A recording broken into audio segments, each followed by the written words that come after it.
কাল মাঝরাতে আমাদের সাথে একটা এত অদ্ভুত ঘটনা ঘটেছে যে তোমাদের সাথে শেয়ার না করে পারছি না। আমি জানি না এটাকে অদ্ভুতরে কাণ্ড বলবো না, কলকাতায় আজব পাবলিকের অভাব নেই।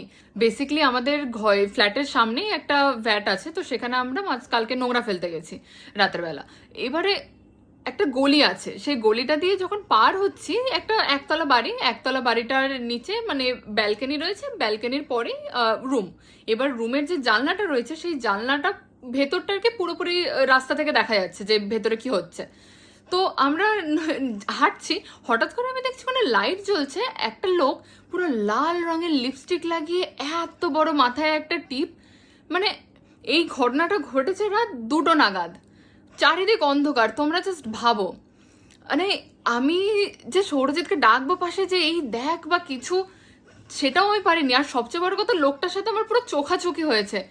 আমি এখানে বলতে পারছি না, বাট আমার ভয়ে পুরো শুকিয়ে গেছিল। আমরা কোনো রকম ভাবে আমি ওখান থেকে গেছি, গিয়ে আমি সৌরজিৎকে বলছি যে এই জানিস সেখানে এরকম দেখলাম। ও তো বিশ্বাস করছে না। আসার সময়ে দেখছি লাইট বন্ধ, কিচ্ছু নেই। এবার হতে পারে যে উনিও মানে চোখাচোখি হয়েছে বলে বন্ধ করে দিয়েছে।